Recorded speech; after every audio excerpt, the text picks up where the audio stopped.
Bonjour à toutes et à tous. C'est une grâce ce matin de pouvoir partager ensemble la parole du Seigneur. Le titre du message, c'est « Nul ne peut nous ravir la joie du Seigneur ». Je ne sais pas comment vous avez vécu ces derniers moments, cette semaine. Peut-être que certains ont envie de dire « moi, ça n'a pas été la joie ». Eh bien justement, ce message est pour vous. Nul ne peut nous ravir la joie du Seigneur. J'aurais pu écrire... si j'avais voulu être plus conforme au texte que nous allons lire, nul ne peut nous ravir notre joie. Ce qui veut dire que c'est un cadeau qui nous est fait et qui nous appartient. Ça veut dire que dans cette joie, il y a vraiment une dimension personnelle et individuelle. J'aurais aussi pu écrire, nul ne peut nous ravir la joie véritable. Si vous avez suivi le message de la semaine dernière, j'ai expliqué que dans la Bible, la vérité est associée à deux grandes notions. La première, c'est ce qui est authentique, c'est-à-dire conforme à la réalité. La joie dont il est question ici, c'est la joie véritable. C'est une joie authentique que l'on vit réellement, ou que l'on est appelé à vivre, ou que l'on peut vivre. Et la deuxième réalité qui est associée au mot vérité, c'est que c'est en rapport avec Jésus-Christ et avec la grâce. La grâce et la vérité sont venues par Jésus-Christ. Ça veut dire que cette joie, on la puise dans la personne de Jésus, dans notre relation, notre compréhension de qui est Jésus, on y reviendra. Mais ça veut dire aussi que c'est un cadeau qui nous est fait, qui ne repose pas sur nos mérites, mais qui repose sur la bonté de Dieu. Dieu veut nous donner en Jésus-Christ la joie véritable, notre joie, que personne ne pourra nous ravir et qui dépassera les circonstances. Mais ça, on va y revenir dans quelques instants. Pour introduire ce partage, j'aimerais vous poser une question. Qu'avez-vous appris de l'Évangile cette semaine? Qu'avez-vous découvert, appris de l'Évangile cette semaine? Cette question peut-être vous surprend. En fait, je me souviens d'avoir lu cette question dans un journal de France Évangélisation d'il y a quelques années. Ça m'avait vraiment marqué et de découvrir aussi chaque évangéliste qui était amené à apporter son élément de réponse pour montrer ce que l'Évangile change concrètement dans sa vie. L'Évangile, ce n'est pas un message qui nous dit seulement comment être sauvé. C'est la base, bien sûr. Mais l'Évangile, c'est la puissance de Dieu pour le salut, pour la vie de celui qui croit. Ça veut dire que l'Évangile, ça doit produire quelque chose dans le cœur et dans la vie. Qu'est-ce que l'Évangile a changé dans ta vie cette semaine? Alors peut-être on se dit, mais je sais pas trop, c'est compliqué à répondre. Alors, pour nous aider, j'aimerais nous proposer la méthode des 3 C. La formation que Jésus veut nous dispenser repose, on peut la résumer autour de 3 C. Le premier, c'est le caractère. Le Seigneur Jésus veut transformer notre caractère pour nous amener à la ressemblance de Jésus. Il veut modifier, transformer notre vie pour que nous puissions refléter le visage de Jésus. Il y a du chemin, hein? L'apôtre Paul laisse cette réflexion personnelle dans sa lettre aux Philippiens où il dit qu'il a renoncé à ce qui faisait sa gloire autrefois. Il a conscience que la justice, elle repose sur la foi dans l'œuvre de Jésus. Et il dit ceci dans Philippiens au chapitre 3, « Ce n'est pas que j'ai déjà remporté le prix, ou que j'ai déjà atteint la perfection. Mais je cours pour tâcher de m'en emparer, puisque de moi-même aussi, Jésus-Christ s'est emparé. Frères et sœurs, je n'estime pas m'en être moi-même déjà emparé, mais je fais une chose. Oubliant ce qui est en arrière, me portant sur ce qui est en avant, je cours vers le but pour remporter le prix de l'appel céleste de Dieu en Jésus-Christ. » Paul avait le désir de progresser dans sa perfection, dans la transformation de son caractère. Cette semaine, j'ai dû remplir un petit bilan annuel pour France Évangélisation, dans lequel on m'a posé différentes questions, et en particulier, on m'a demandé quelle est la faiblesse aujourd'hui de ton ministère et quelles sont les menaces extérieures que tu identifies. Le but, à travers ce que j'ai écrit, c'est de susciter une discussion pour savoir comment on va pouvoir m'accompagner. Et puis, donc, quand j'ai répondu à cette question, spontanément, j'ai dit des choses vraies, j'ai pensé à des choses vraies, la difficulté que je rencontre dans cette implantation de l'église à Épinal, et puis le sentiment que peut-être ceux qui sont autour de moi ne mesurent pas cette difficulté, et puis rapidement je me suis rendu compte que j'avais tort, que je me suis trompé dans ma manière de raisonner, de rejeter sur les autres des besoins ou d'attendre des autres quelque chose qui ne peut venir que de Dieu. Et j'ai demandé pardon au Seigneur pour ce mauvais raisonnement qui ne produit rien de bon. Et j'ai réalisé que j'avais besoin de m'en remettre encore davantage à lui. Le caractère que Dieu veut transformer pour oser regarder les choses en face. Dans le même temps, j'ai lu un livre, commencé à lire un livre qui s'appelle La mortification du péché. Alors là, c'est un mot qu'on n'emploie plus beaucoup aujourd'hui. Effectivement, c'est un livre qui date du XVIIe siècle par un pasteur qui s'appelle John Owens, et vraiment touché par ce texte en fait qui s'appuie sur ce que le Seigneur nous demande de faire dans le Nouveau Testament. Il nous demande de renoncer au péché, de mourir au péché. Et je m'aperçois qu'effectivement, dans ma vie, il y a encore des choses qui ont besoin de mourir, d'être déposées à la croix pour que Dieu transforme mon caractère. Donc la formation que Dieu veut pour nous, il veut toucher notre caractère. Le deuxième C, le Seigneur veut nous donner des convictions. La foi dans la Bible, c'est pas n'importe quoi. La foi, c'est quelque chose d'important. La Bible nous dit que le juste vivra par la foi. Et il est important pour nous d'avoir des convictions profondes, des convictions qui sont basées sur la parole de Dieu, et que ces convictions, elles s'accompagnent dans notre vie de tous les jours. En priant cette semaine, je pensais à la parabole du fils prodigue, et je priais pour que Dieu me donne le caractère du Père, qui regarde au loin, qui attend que ses enfants reviennent. Je pense bien sûr en particulier à ma fille Grace, et qui se précipite lorsqu'il voit ses enfants revenir. Et je priais, et je pensais aussi à avoir l'attitude des serviteurs qui étaient prompts à aller chercher cette robe que le Père a dit, apportez la plus belle robe et préparez un agneau. Et je voudrais être cet homme qui se réjouit et qui a envie dans son caractère d'être prêt à donner cette belle robe à celui qui vient au Seigneur, à préparer cet agneau pour se réjouir, faire la fête quand quelqu'un se tourne vers le Seigneur. La troisième chose, le troisième C que l'on peut utiliser pour résumer ce que le Seigneur veut faire à travers cette formation de disciples, à travers l'Évangile. Donc, on a vu le premier C, c'est caractère, conviction. Le troisième C, c'est compétence. Le Seigneur veut développer nos compétences, veut nous équiper pour le service qu'il a prévu d'avance pour nous. La compétence que le Seigneur veut nous donner, elle nécessite aussi que nous puissions nous placer devant Dieu et travailler, réfléchir, nous former, comment aborder l'Évangile, trouver les réponses aux questions qu'on pourrait nous poser, etc., etc. Nous former, et bien sûr, on sait que c'est l'action du Saint-Esprit, mais le Saint-Esprit utilise aussi les dispositions de nos cœurs. Et la question qui va se poser pour nous, qu'est-ce que je fais des dons que le Seigneur m'a donnés? Est-ce que les dons que le Seigneur m'a donnés, je les mets à son service? Ou est-ce que les dons que le Seigneur m'a donnés, je les enterre, je les enfouis et je n'en fais rien? Qu'est-ce que l'Évangile a changé dans ta vie cette semaine? Alors on arrive à notre méditation d'aujourd'hui à travers ce texte de l'Évangile de Jean au chapitre 16. Et je prie pour que, à travers cet échange que nous allons avoir autour de ce titre, nul ne peut nous ravir la joie du Seigneur, nous puissions laisser l'Évangile produire quelque chose dans notre caractère, dans nos convictions et dans nos compétences. Je vous propose donc de lire ce texte de l'Évangile de Jean au chapitre 16, les versets 16 à 22. Encore un peu de temps, et vous ne me verrez plus. Et puis encore un peu de temps, et vous me verrez de nouveau, parce que je vais vers le Père. Alors quelques-uns de ses disciples dirent entre eux, « Qu'est-ce qu'il nous dit ?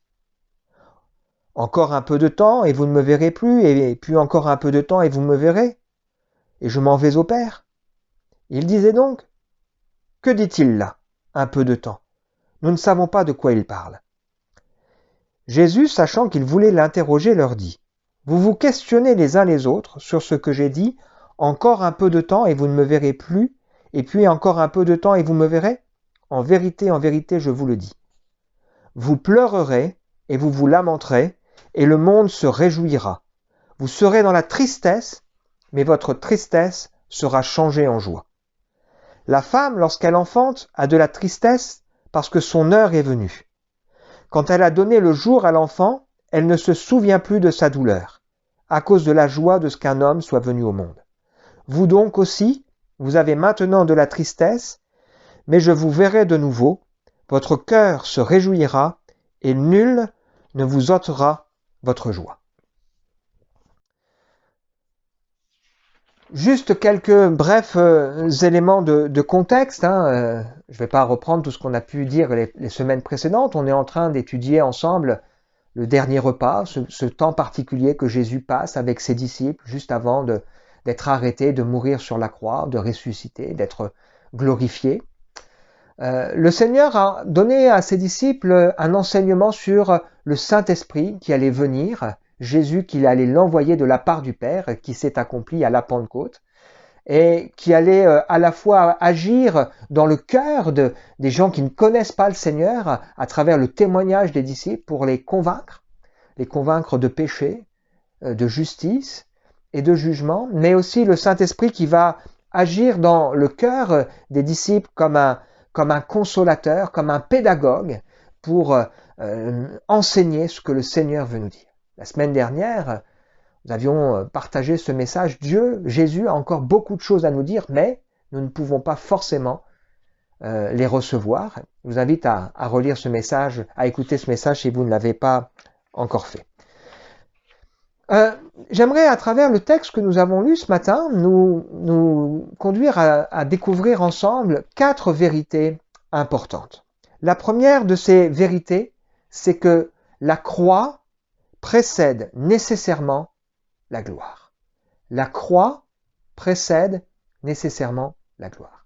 On est ici dans l'application de ce qu'on a vu la semaine dernière. La semaine dernière, on a dit que le Seigneur a beaucoup de choses à dire à ses disciples, à nous dire, à nous, mais que parfois, on est incapable de les comprendre et de les recevoir. Là, c'est ce qui se passe. Le Seigneur est en train de dire une fois de plus à ses disciples qu'il va bientôt mourir, c'est-à-dire qu'ils ne le verront plus pendant un temps, et puis qu'ensuite ils le verront de nouveau. Et ils ne comprennent pas ce que le Seigneur explique. Il explique d'ailleurs qu'il ira au Père, ils ne comprennent pas ce que ça veut dire, vous ne me verrez plus, vous me verrez, je vais au Père.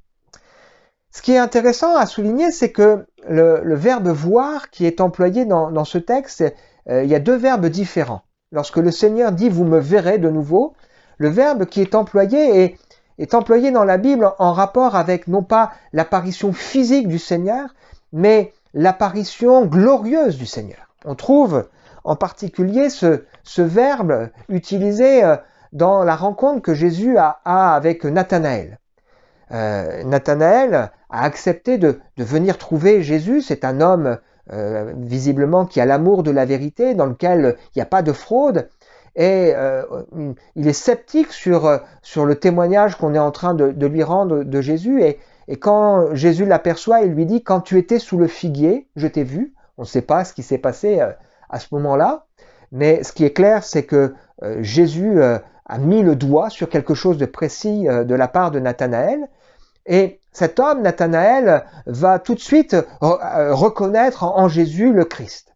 Et Jésus dira ceci, « Lorsque je t'ai dit que tu as vu, tu as cru, tu verras », et le mot qui est employé ici, c'est le même mot que celui de notre texte, « tu verras de plus grandes choses encore, tu verras désormais le ciel ouvert au-dessus du Fils de l'homme et les anges monter et descendre au-dessus du Fils de l'homme. » Sous-entendu, tu verras maintenant le Fils de l'homme, Jésus, glorifié.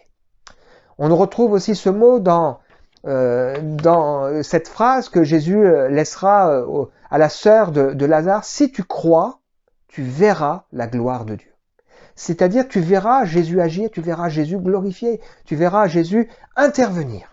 On le trouve aussi d'une manière négative dans Jean au chapitre 3, « Celui qui ne croit pas ne verra pas la vie. » Ne verra pas, c'est-à-dire ne découvrira pas ce Jésus de cette manière ce Jésus glorifié.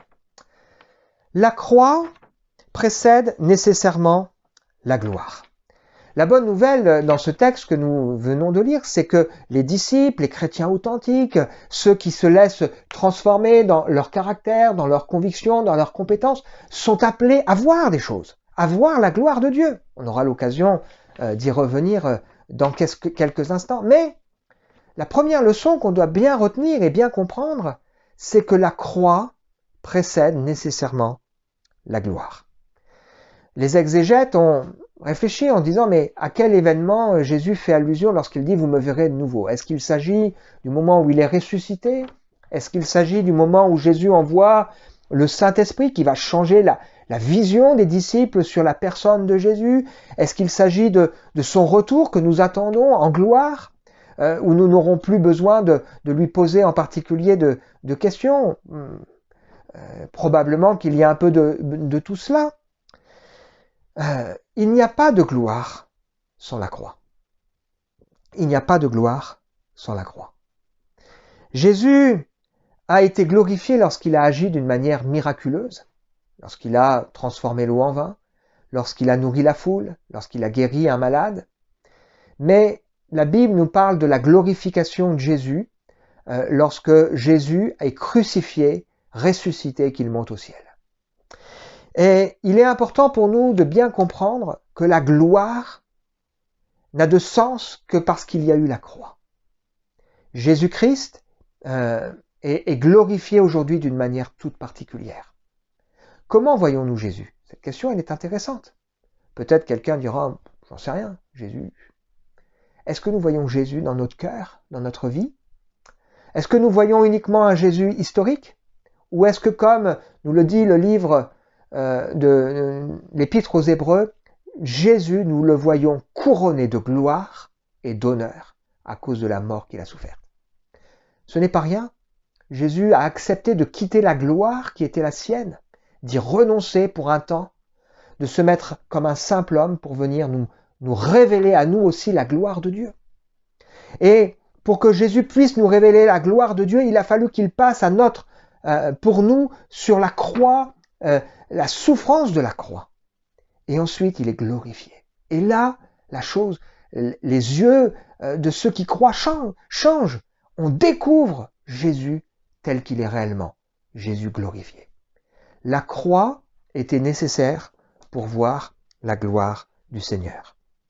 Il n'y a pas de gloire sans la croix. La croix n'est pas la fin, ce n'est qu'un passage avant de voir la gloire. Mais la croix, elle fait aussi partie de la vie chrétienne. Sans la croix, il n'est pas possible d'entrer un jour dans la gloire.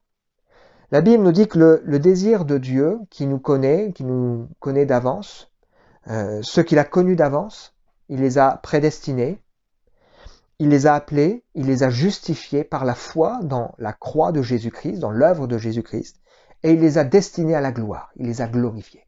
Mais il n'y a pas de gloire sans passer par la croix. Sur quelle base prétend-on être sauvé? La croix, c'est pas seulement un événement qu'on comprend une fois et puis c'est fait.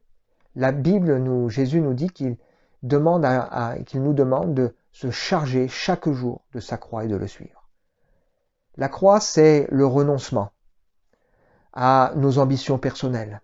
C'est le renoncement à nos péchés, à nos mauvaises aspirations, nos mauvais désirs. La croix, c'est Dieu qui émonde notre cœur pour que nous puissions produire davantage de fruits. Sans la croix dans notre vie, il n'est pas possible, non seulement de voir la gloire de Dieu, mais d'y participer. Est-ce que la croix est passée dans ton cœur, est passée dans ta vie? La croix, elle doit passer dans notre existence régulièrement. La croix, c'est un chemin, c'est un renoncement que le Seigneur désire pour nous.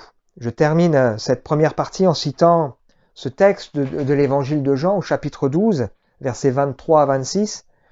On est juste là avant le dernier repas. Jésus dit ceci: « L'heure est venue où le Fils de l'homme doit être glorifié. » Il sous-entend donc tous ces événements. En vérité, je vous le dis, si le grain de blé ne tombe en terre et ne meurt, il reste seul. Mais s'il meurt, il porte beaucoup de fruits. Celui qui aime sa vie la perdra, et celui qui a de la haine pour sa vie dans ce monde la conservera pour la vie éternelle. Si quelqu'un me sert, qu'il me suive. Là où je suis, là aussi sera mon serviteur. Si quelqu'un me sert, le Père l'honorera. Ce qui est vrai de Jésus est aussi vrai de nous. Le grain qui est tombé du ciel, Jésus, doit mourir pour qu'il puisse produire le fruit, c'est-à-dire amener au salut un grand nombre de croyants. Mais c'est vrai aussi pour nous. Si quelqu'un veut servir le Seigneur, veut aimer le Seigneur, eh bien il doit renoncer à sa vie. Il doit mourir à sa vie pour s'offrir au Seigneur. Le salut, c'est pas simplement « Oh, Jésus pardonne mes péchés », mais le salut, c'est accepter de donner au Seigneur la place qui lui revient, le maître de notre vie. La croix doit passer dans notre existence. La mort à nous-mêmes, la mort à tout ce qui va faire obstacle à notre relation avec le Seigneur. Sans la croix, il n'y a pas la gloire. La deuxième vérité que nous montre ce texte, c'est que les temps sont dans sa main. Les temps sont dans sa main. Encore un peu de temps, vous ne me verrez plus, encore un peu de temps et vous me verrez, je m'en vais au Père.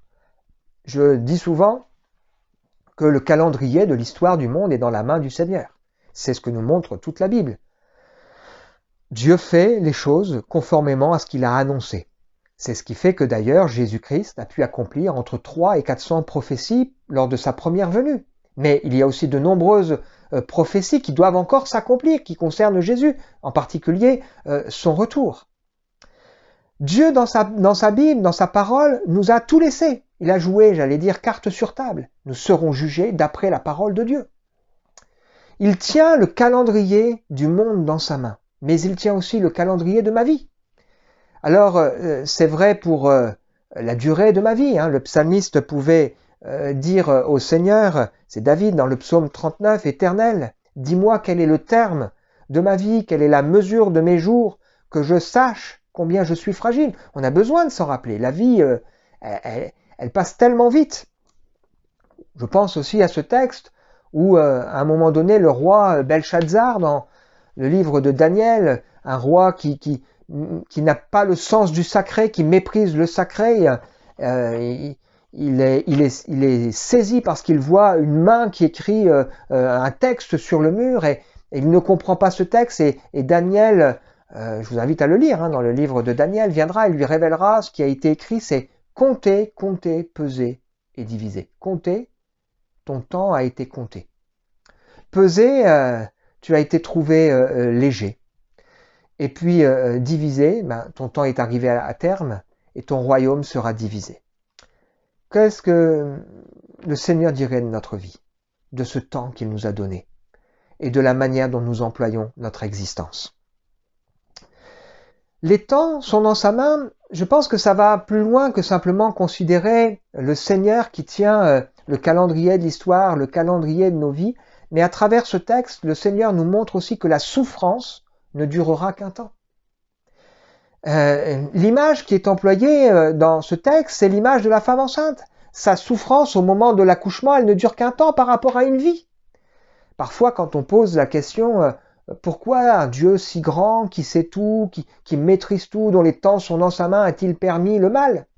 La difficulté que nous avons, c'est que nous regardons les choses au regard de notre petite vie terrestre, limitée à 80, 100, 110, 120 ans, alors que Dieu est éternel. C'est l'éternel. Les temps sont dans sa main. Et finalement, une petite souffrance par rapport à quelque chose de grand, de glorieux, c'est ce qui donne du sens. Dieu ne s'est pas trompé. Ce texte nous dit aussi que la souffrance dans ma vie, dans notre vie, ne dure qu'un temps. C'est réjouissant. Vous ne me verrez plus, vous allez souffrir, mais ça ne durera qu'un temps. Peut-être que quelqu'un parmi nous traverse un moment d'épreuve, de difficulté. Qu'est-ce que le Seigneur veut enseigner à travers ce temps particulier? Qu'est-ce que le Seigneur veut révéler à travers ce temps de l'Évangile, de Dieu qui veut consoler, de Dieu qui veut guérir, ou de Dieu qui veut pardonner peut-être, qui veut reprendre peut-être? qui veut former le caractère pour nous apprendre la douceur, la patience, la bienveillance, le pardon. Qu'est-ce que Dieu veut nous montrer dans nos convictions concernant sa grâce, sa fidélité, sa paix qu'il nous donne, qui surpasse toute intelligence, ou développer en nous dans nos compétences, si on reprend l'image de ces 3 C. Le Seigneur tient les temps dans sa main. Il nous dit que nous sommes animés, nous qui avons cette espérance de la gloire de Dieu, d'une joie ineffable et glorieuse, même si puisqu'il le faut, pour un peu de temps, nous sommes affligés par diverses épreuves. C'est la première lettre de Pierre. Le Seigneur ne tarde pas dans l'accomplissement de sa promesse. Il use simplement de patience, ne voulant pas que les hommes périssent. Si parfois on se dit mais pourquoi je comprends pas, c'est parce que le Seigneur use de patience, de peur que les hommes ne périssent. Encore un peu de temps, et le méchant n'est plus, tu regardes le lieu où il était et il a disparu. Psaume 37, verset 10.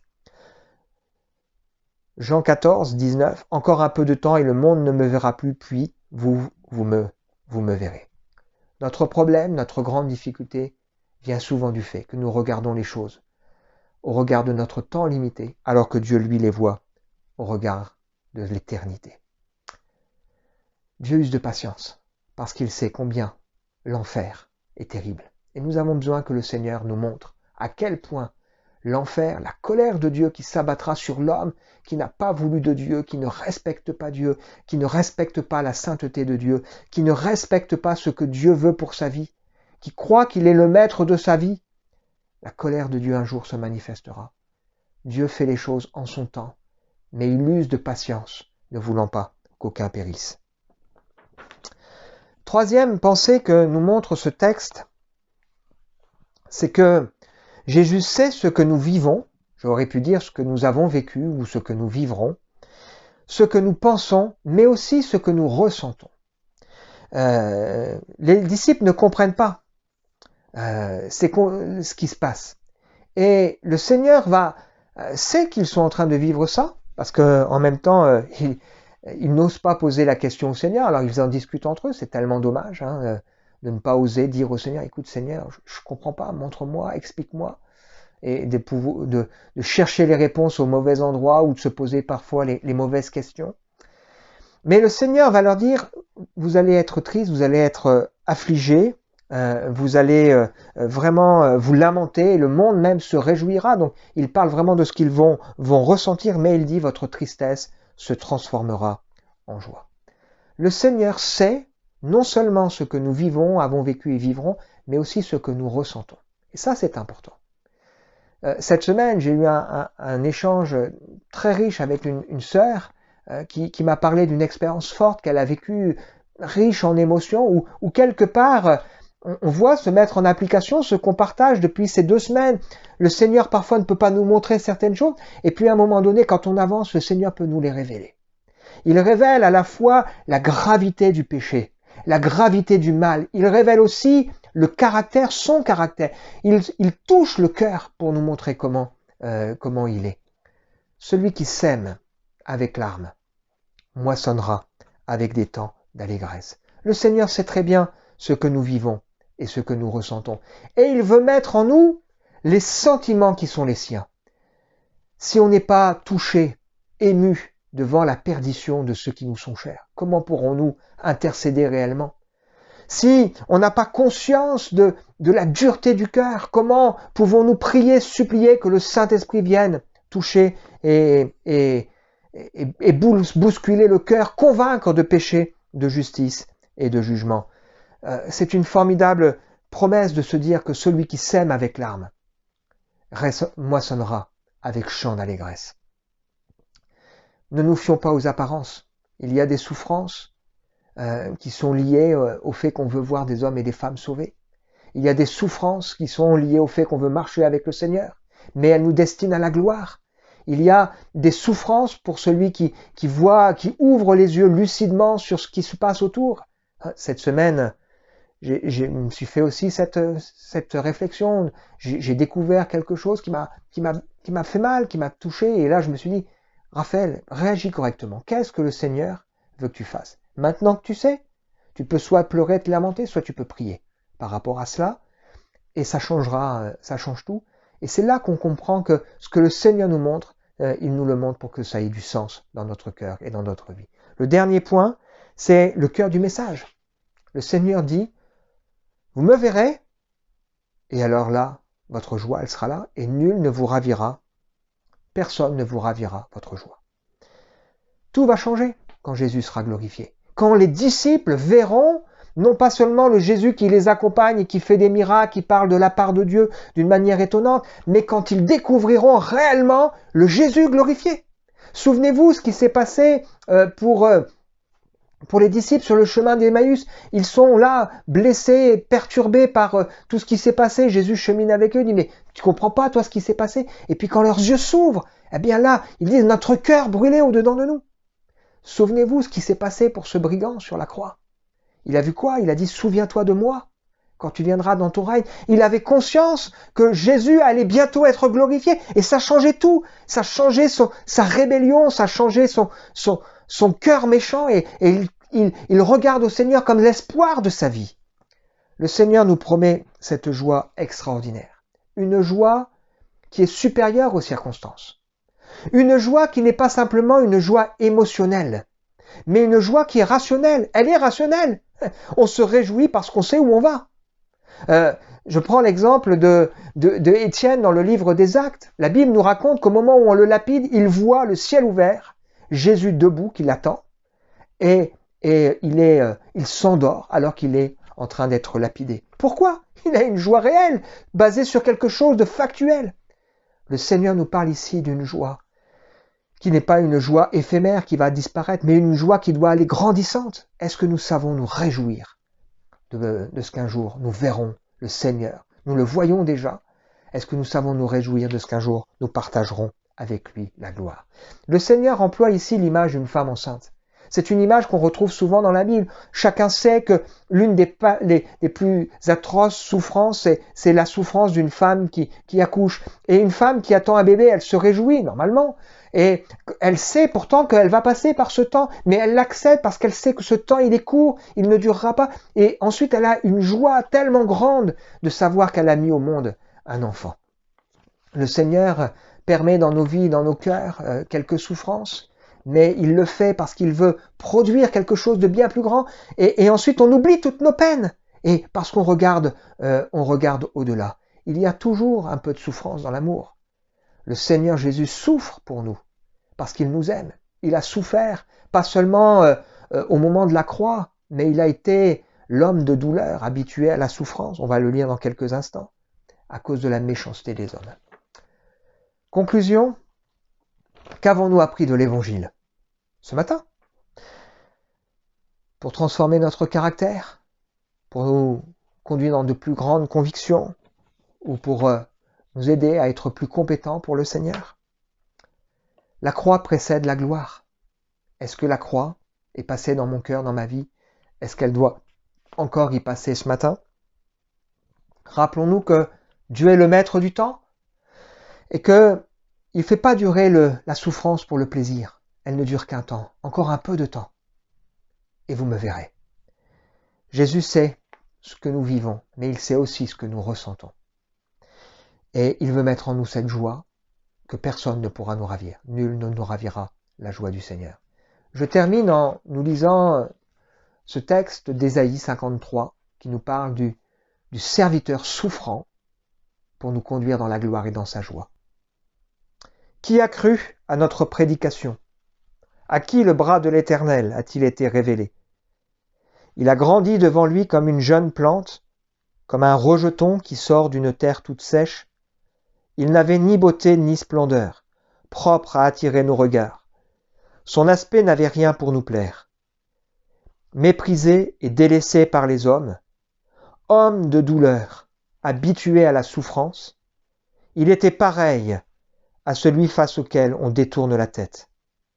Nous l'avons méprisé, nous n'avons fait de lui aucun cas. Pourtant, ce sont nos souffrances qu'il a portées. C'est de nos douleurs qu'il s'est chargé. Et nous l'avons considéré comme puni, frappé par Dieu et humilié. Mais lui, il était blessé à cause de nos transgressions, brisé à cause de nos fautes, La punition qui nous donne la paix est tombée sur lui. Et c'est par ses meurtrissures que nous sommes guéris. Nous étions tous comme des brebis égarées. Chacun suivait sa propre voie. L'Éternel a fait retomber sur lui nos fautes à tous. Il a été maltraité, il s'est humilié, il n'a pas ouvert la bouche.